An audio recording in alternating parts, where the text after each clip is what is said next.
உருவாக்கத்தின் தொடக்கத்தில் பிரபஞ்சம் நீரில் மூடப்பட்டது. நிலம், வானம் மற்றும் ஒளி எதுவும் இல்லை. இந்த பரந்த நீரின் பெருங்கடலில் மாட்சியா என்ற பெரிய மீன் வாழ்ந்திருந்தது.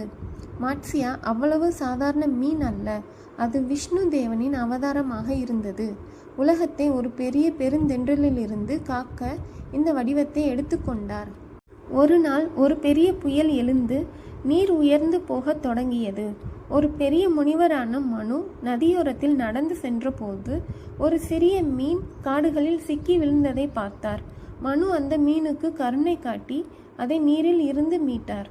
மீன் மனுவுக்கு அவரது தயாளத்திற்காக நன்றி தெரிவித்தது மற்றும் பெரிய வெள்ளம் வருவதாக சொன்னது.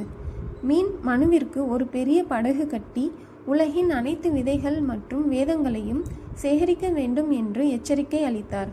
மனு மாட்சியாவின் உத்தரவை பின்பற்றினான் மற்றும் வெள்ளம் வந்தபோது மாட்சியா அவரது குடும்பம் படகில் ஏறி பயணத்தை தொடங்கி. வெள்ள நீரின் அளவு தொடர்ந்து உயர்ந்து போகும்போது விரைவில் உலகம் முழுவதும் நீரில் மூடியது. மனுவின் படகு அலைகளால் வீசப்பட்டது. ஆனால் மாட்சியா அவனை புயலின் வழியாக பாதுகாப்பாக வழி நடத்தினார். பல நாட்கள் கழித்து வெள்ள நீர் குறைவதற்கு ஆரம்பித்தது.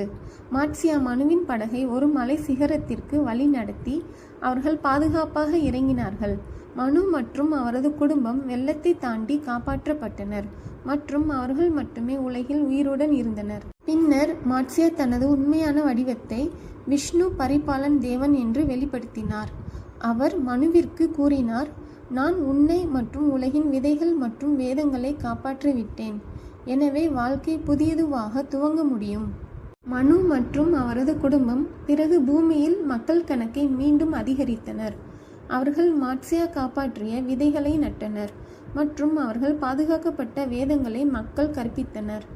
மத்ஸ்ய அவதாரத்தின் கதை தெய்வீக தலையீட்டின் சக்தியையும் அறிவை பாதுகாக்கும் முக்கியத்துவத்தையும் நினைவூட்டுகிறது. அது நம்பிக்கையின் கதையும் கூட, ஏனெனில் அழிவின் மத்தியில் கூட புதுப்பித்தல் என்ற வாய்ப்பு எப்போதும் இருக்கும்.